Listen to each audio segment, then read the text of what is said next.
Hey guys, hope your day's going well. How you guys doing? Well, fellas, I kind of reached a dilemma here. The 460 stuff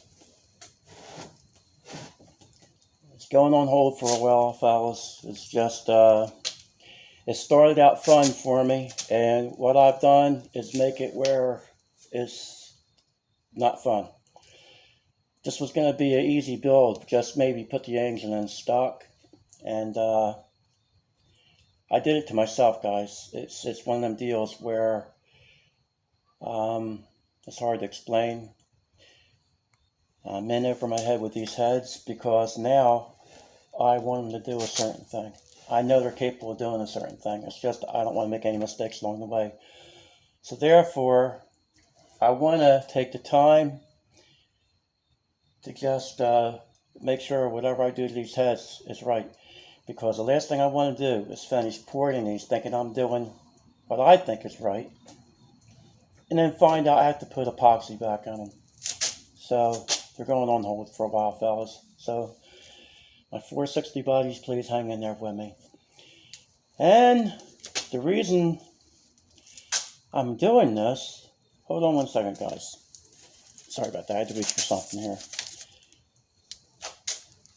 I had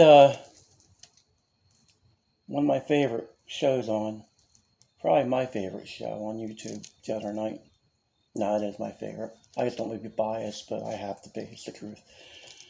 But Drag Boss Garage and Darren Morgan was on there. So that's number one. Darren Morgan. Look him up if you don't know him. You ever think you know something? Got some smart guys out there going to tell you something. If you don't learn something from him, I don't know anybody can't learn something from him. I think if he walked past my car, it'd be faster. But getting back to this, guys, give you my way of thinking here. He said something very important. And I watch him, so I learn. You're never, ever going to learn everything when it comes to porting heads. The time you think you know something is the time you think you learn you don't. I don't know if I said that correctly, but anyway, he was talking about my hero, if I ever had one on Earth, it would be Bob Glidden. And he said that Bob Glidden told him that he learned this from Bob Glidden. When you reach a point where you find yourself kind of stumbling and getting frustrated, he says you walk away. Well, coming from Bob Glidden, number one, and didn't have it confirmed by Darren Morgan. What can you say? What can you possibly think about that? So all the stuff I've learned about airflow from him and other people, and velocity, everything I've learned about performance, I gotta say, I think that's been the most important thing somebody's ever taught me. Because that's my hardest problem. But guys, guess what? I'm listening. So, fellas, it's not goodbye. It's just, I need a break. And it's been hard lifting these things up and down. But now I'm going to get to the other part, fellas. Hang in there with me. Please, like you've been doing. The guy's been really good. That being said, you guys know that follow me that I'm trying to do a bucket list. And the truck. So what happens, guys, when you're doing a vehicle? It takes up all your time. I don't have enough time. So that's why I have to do one thing at a time. And you guys have been watching me do the heads and this, that, and the other. What I want to do and what helped me make this decision, my car is running. It's just being neglected. The engine's been 1080s for those of you who know it. And the mile per hour is way down, like 8 mile per hour down on the car. I have my theories on it, but the car needs to be upgraded with the fuel, and it needed a new box in it. And I had a nice surprise. I came home from work. I've been 2 or 3 months. You guys have seen segments on this where I started to do that box. My son did it for me. He had it all done the other day when I came home from work. So, and then he says, Dad, I have you a fuel tank. So, he's getting me a fuel tank. And then he says, I ordered you a sump for the tank. I'll weld it in. So that being said, once I get the car back where it was, I think the engine had another 3 or 4 tenths left in it. Will it show up? I don't know. I know when I did the E7s, I never told you guys, but when I did the E7s for that car, I did them out of the trunk of my car. I was in a room renting it from my friend, so my capabilities wasn't all that when it came to doing anything performance-wise. It was a little bit of a time. But what I do, I take a cordless drill I had and go out there and do them a little at a time. I had so much metal in the bumper of my Mustang that it was rusting. You guys know they're plastic. That's all I'll tell you something. So, I'm getting to the point here, guys. Bear with me. But anyway, it comes down to this. Now, my bucket list is to go 9s with a different combination. But how can I concentrate on that when I can't even get my car back where it was or should be? So, that being said, if I can get the car back where it was, then I think the next 3 tenths is right there. Only because I'm so confident in this. My son thinks we've reached a dead wall with this. He said that was about it for that engine. But my son didn't do the heads. I did. I know what I left on the table. The E7s still have more left in them. I do know what I did. I know what I didn't do with them heads. Will it show up on time slip? I don't know.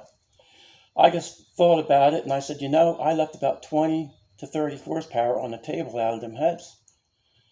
Because I was just basically doing what I thought would work for the majority of the performance. So, there's a few little tricks I didn't do to them heads. And there's a lot that I did do to them. So maybe the little things I have left won't show up. You know how that goes. Sometimes you can get something with more horsepower and you won't see it. But if it works out like it's always worked out for me, guys, every 10th or every 10 horsepower, if that shows up, that should be not a big deal to get that what I'm looking for. So, that's my next goal. So, what I don't want to do is not do anything. So, I am lining stuff up for the bucket list. And you guys saw earlier that follow me, this intake. Okay? Parker. I thought they were pretty good intakes. And I did cut it back. What always looked neat about the Parker, they always had that clover design. And every time I looked at this intake, I would notice how the 2 middle runners could hog all the air. But you know what these people that design these intakes do, they make the runner to intercept the air. So that gives you a nice even flow to that runner that's lean. That's the wrongest thing they could do. Because all that does, in my opinion, this is my opinion, is rob air from the other runner. You're trying to overcompensate for a runner that's not picking up the air. So, if I'm wrong about this, you'll get arguments about that. No, that's how they're made. That's why they did that. That's computer design. Yeah, okay. I don't care if it is or not. This is one of them deals. I get something stuck in my head and I just go by my gut. I go by what makes common sense. Am I right all the time? No. But if that theory was right, why would you see, and I know where people's going to go with this, oh, you're talking two different levels. You look at a pro stock intake, fellas. Any of them pro stock intakes, anything that makes power has almost a straight through design. As straight as you can get it. And that's what you want in an intake, guys. The straighter you can make them runners, the more power. And then you'd have somebody say, yeah, but if you widen it, the runner, then that changes how much airflow is going to go through that runner. And then you're going to have the other runners that don't get equal airflow. That air will find its way. If you have that plenum done right and cut back right, you're always going to have a lean cylinder anyway. But why make one runner fight for the other runner? Why build turbulence? Have that up there. You're knocking down the plenum. This plenum, I always thought looked on the small side. And I said, well, that's good for a lot of airspeed, being small like that. That funnels that air down like that and funnel it. But that's not why I'm saying that. The plenum is small on this. Not realizing it's so small. And I never even noticed it, really, guys. I've been in this intake. I've noticed it looked on the small side, but I never realized how small this plenum is. Our dual plane is bigger in the plenum. So, it's like this here, fellas. Take a good look. Because the next time you guys see this intake right here, it might be called a Parker intake. When I get done with it, there ain't going to be much Parker left in it. All this is going, guys. And this isn't just me. Other people talk about this. And you always wonder who's right, who's wrong. But, once again, I'll listen to somebody that I respect. Darren Morgan said he never ever had one of them on a flow bench. What more could you could you want? Everybody, flow bench. Dyno. Well, I'm going to tell you guys, you where my dyno's at? On a time slip. When I pull into that racetrack, that's my dyno. That's everything I need to know. I know they're a good way to make you have like, oh wow, that pushed 300 CFMs. That motor made 510. Oh wow. There's nothing more to let the air out of your sails than to think you're gotta have an engine making 500 horsepower or 600, whatever you're looking for, and take it to the track and have it run a 12-second pass or a 13-second pass, and it's a mutt because you had it on the dyno, and the characteristics of that engine or that head flow is nothing in real life. It's not ever going to be in the vehicle like it is on that dyno. Some guys can disagree. Well, that's okay. That's how we all learn. I have friends that we disagree, but they're still my friends, and that's first. The car stuff, second. My friends are my friends, and the car stuff is the car stuff. You're allowed to disagree. It's fine. If everybody had the same opinion, we'd all be going the same and driving the same car. We'd all have the same engine. We'd all have the same camshaft. We'd all have the same house. So, when you have different opinions, it's a good thing. I'm sure people that have invented things with a co-worker, I'm sure they butted heads. I'm sure that they didn't see eye to eye on everything, because if they did, then I don't think they'd get very far. You always have somebody to offset you, and it's always a good thing. Even if you think the guy don't know what he's talking about with one thing, somebody's going to know something that you don't in another level. So that's my way of thinking on that, guys. I'm not rambling too much. I just wanted to run things by you. But on a good note, the car to get the box in it. Now I'm going to get the fuel tank in it, and we're going to go to the track, try to get this thing back. Now, here's the problems that it has, that I think it has. Well, it has stale fuel in it. It sounds better with the box in it, but when you have fuel that's been sitting in it for 3 months, that's not a good thing. And I'm not going to chase something like with the carburetor. That's the problem that it has. But I'm not going to go into that when it has old stale fuel in it and the plugs are fouled out.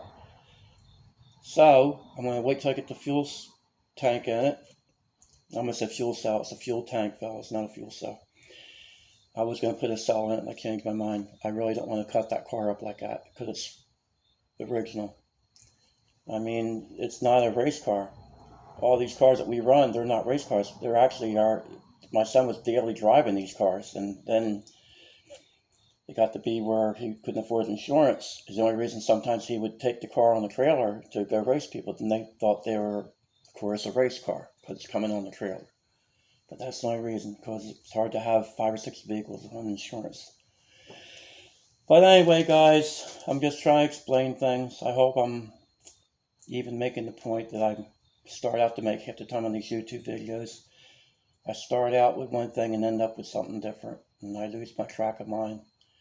But I just want to try to, like I said, get this car up and running and see if we can go that fast with it. And if I can get the car to go 1050s, then that will give me more incentive to move on to the other stuff. But that's where we sit right now, guys. I'm going to just try to do this, and I hope you'll bear with me on the 460 stuff. It's not going to be forever. It's just I need a little break from it. And I'd rather have that where I showed you guys something right, not something wrong. And that's why I do this, what I'm doing with YouTube. If I know something, I want to be able to tell you. If I don't know something, I don't want to tell you I know something when I don't. I don't really want things to be where it's a guess.